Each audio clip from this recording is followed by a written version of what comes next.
Good afternoon, everyone. Welcome to your Bolton Wanderers pre-match show ahead of today's League One clash against Lincoln City. Alongside me, Super John McGinley, as ever. How's it going, John? Very well, thank you, Derek. Very well indeed. The teams have not long dropped, so let's talk through that. We've also got a very special guest appearing on the show as well, so plenty to get through before kick-off this afternoon. Remember, you can watch the match live on Wanderers TV with myself and Super John alongside me in the commentary position. But let's talk through the team. Two changes from the side that were held to a 1-1 draw in midweek against Reading. Owen Toll comes back to skip of the side, and Josh Dakers-Cogley comes in at right back, dropping to the bench. Chris Farino and Jordi Osei-Tutu drops out of the matchday squad. So that team in full today. Sharman Lowe in goal, Dakers-Cogley, Toll, Johnston and Conway across the back, Simons and Arahon in midfield. It's the Ethan Arahon derby, of course, today. Cozier, Dewberry, Randall and Sissoko supporting Mason Burstow up top. On the bench for the Whites today, Miller, Rich Taylor comes in for the first time this season into the squad. Farino, Sheehan, Morley, Gale and Big Sam Dalby. What do you make of today's team, John? Well, the two changes obviously stand out, Derek, like you said. Right full back, Josh Dakers-Cogley comes in, and also Owen Toll comes back in, and skipper the side. I felt we probably missed him the other night. What do we have to do today to get all 3 points? Because it was a largely frustrating night the other night to lose that late goal, wasn't it? I think that was the only thing that was frustrating, Derek, was losing a goal so late on, especially to a team that hadn't really offered anything previous to that. But you've got to capitalise when you're on top. We created numerous chances, and if we had got that second goal, I think we would have been on and we'd have won the game quite comfortably. Yeah, absolutely. Now, plenty to come before kick-off, of course. We're now going to go to a brilliant little training video that Marcus, behind the camera here, has filmed for us. So we'll have a little watch at that and bring a very special guest into the show.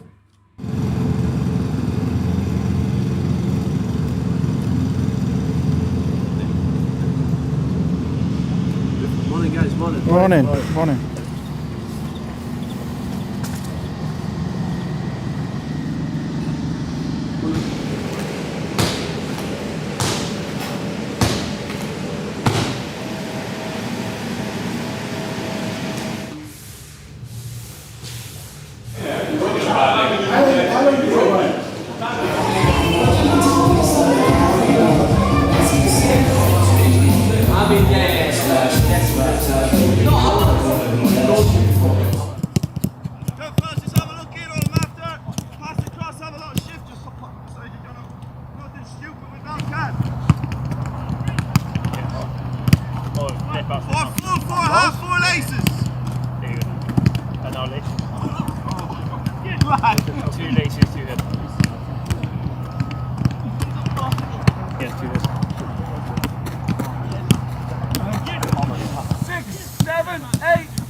Make sure once you get to 7, 8, 9, 10 passes, load composure, okay? Don't rush.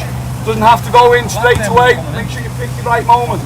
2, 3, 4. Yes, 1, 2. Yes, down. Yes, down. Go.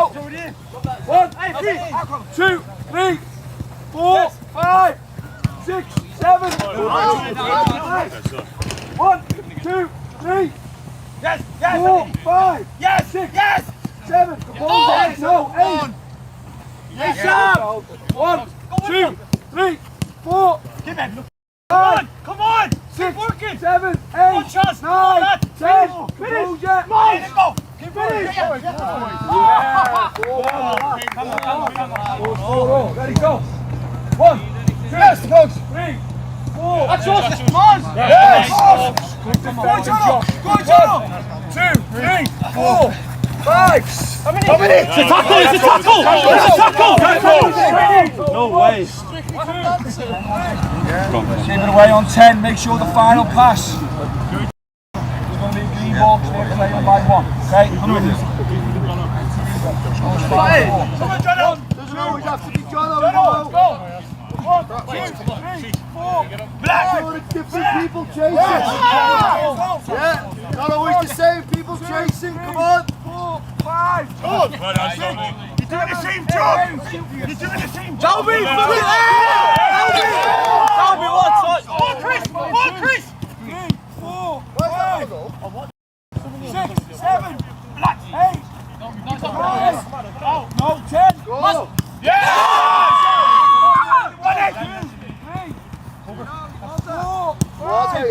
Defender. 7, come on! 8, 9, 10! 5! Yes! Come on! Yes! Yes!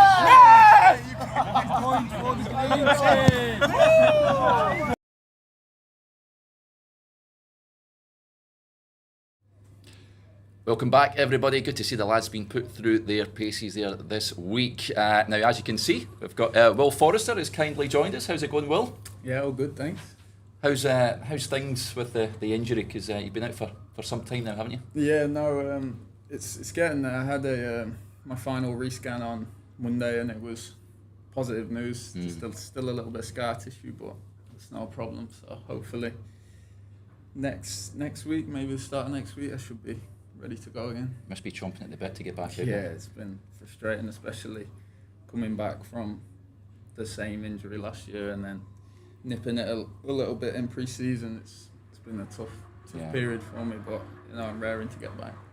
We were just saying, John, he was probably playing the best of his Bolton career before that injury struck. I think he was, Derek. We were talking on air just before you came on, and I think you were consistently playing at the highest level you've done so since you came into the club, and it was a shame because you obviously got injured in April, got yourself fit, came back in pre-season, and only 3 days into pre-season you re-injured in the same place. Yeah, it's so frustrating, but like you said, from last season, I think I kind of agree with you. It's probably the best football I've played since I came into the club, and I think mainly came from the manager believing in me and giving me that run of games which I need to get into my rhythm of things. And yeah, like I said, the gaffer believed in me, and I thought I was performing well for him. So, and then the injury came at the worst possible time for me. But that's football. Stuff always seems to come at the wrong times, but it's part and parcel of the game. So. And as Derek says, you look at the way the team's playing now. I'll ask you one question. I mean, we played last season, we were still playing 3 at the back. We've now reverted to a 4 at the back. What's your preference, a 3 or a 4? Either, it doesn't bother me at all. I think we did go into a 4 a little bit last year. It just kind of looked a little bit different to how we play now. It was kind of a back 4, but then we moved into a back 3 in possession. So, but I think it's not just for me, it's the same for all the other centre-backs there. No one really has a preference as long as they're on the pitch. Yeah, that's true. What's your rehab like then when you've got an injury like yours? Well, yeah, obviously now when you come to the back end, you kind of back out on the grass so you can be a footballer again, really. Yeah. But the initial stage is quite frustrating. It's lonely at times, being in the gym on your own, doing all your rehab stuff. But as it gets a little bit better, you start, like I said, to feel like a footballer again and kick balls, and it's just being careful with it and doing all the measures that the physio tell me to do. And I think the physios will tell you the same. I've worked so hard in my rehab, so I'm just itching to get back playing, really. Yeah. How's it feeling just now? You said you went for a rescan, didn't you? Yeah. So the rescan on Monday, and it was positive news. So I was back out on the grass again this morning, and it's probably the best it's felt this morning. I said to the physios earlier, so maybe another few more days on the grass with them, and then hopefully get back into little bits of training with the team. Class. How do you think the team have been performing so far this season? Yeah, I think performances have been excellent, really. Like even the game on Tuesday, I thought we haven't dominated a game like that in a long time, but obviously frustrating to concede the goal that we did. I think it was the only chance they had, wasn't it? But I think the fans have been good as well, and they just got to stick with us. And obviously we've got players like Mario, and get them off. He's an absolute joke. He's the best I've ever seen. But yeah, hopefully they'll get him off their seats. Not just him, or even all the new signings. I think they've all added so much to the group, and I think the results will come if we keep performing the way that we are. I think we set the tone, didn't we, on the first home game against Plymouth? Yeah. And I felt, it was an outstanding performance from everybody, it really was, and if we replicate that today, we'll win the game. It's as simple as that. Comfortably, I think. Like I said, when you perform like that, naturally the results just come with it. I think we've just been a little bit unfortunate with things, but like you said, if we can recreate that again today, it'll be good for us all. And I think we set the tone as well with the fans, because although we've spoke about changing systems, changing the shape, and the way we're going to play, for them actually to see it and to see it working, it kind of sets the tone going forward. Yeah, I think obviously before this manager came in, we kind of had a set way of playing. Maybe the fans got a little bit annoyed at times. Pass. But I think since this manager's come in, especially this season after his first full pre-season, he's really tried to implement the way that he wants to play, and it's attacking, exciting football, which I think not just Bolton fans, but every football fan wants to see the team play. Well, that's exactly it. As you said earlier, as soon as Amari gets the ball, Sissoko, Jerry Gale, any of these guys get on the ball, people are on the edge of their seats. They're expecting something to happen. Me as well. They're expecting something to happen, so it's good. It's really good. Is he doing that sort of stuff in training then, Amari? He's scored some screamers already? Yeah, obviously I haven't trained as much as the other boys, but from the stuff I've seen, he's the exact same in training. You don't want to be stood 1v1 against him. I think you might as well just let him all play. He's a class act. It was brilliant having you on there. Well, we can't wait to get you back out on the grass again. So thanks for coming on. No worries. Thank you very much. Hopefully we see you very, very soon on the pitch. Hopefully, fingers crossed. Absolutely. We've now got Ethan Irahon's thoughts ahead of this game, of course, coming up against his former club. Ethan, a first real taste of a league game for us on Wednesday. How did you find yourself in that game? Yeah, thought the team played really well for certainly 70-75 minutes. We dominated large spells of the game. Frustratingly, we didn't score enough. 1-0 lead is never really safe, is it? And we knew that.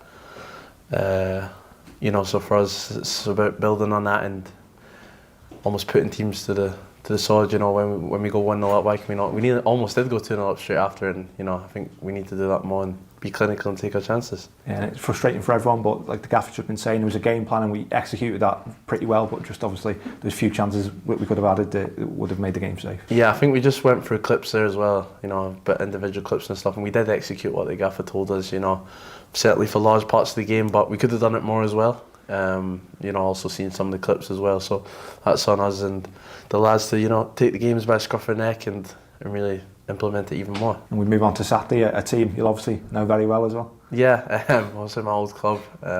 We know what they're all about. We've watched loads of them. I've been able to chip in with a few bits of information about them and stuff, so yeah, we know what we're all about, and we'll try to implement our game plan and get out on top. And they've started the season quite positive as well, so we know there'll be a tough opposition, and just because we're at home it doesn't automatically mean that we're entitled to win, so it'll be about working hard and working on the plan that has been put forward to you. Yeah, I think every team in this league knows when you play against them it's a tough game. I felt that playing for them last year. The couple of years I've been there, that is a tough game, home or away. Whether you play against them, they'll make it tough, regardless of who they're playing against. So they'll have their own plans, and they've got good coaching staff that will come to try and foil our game plans.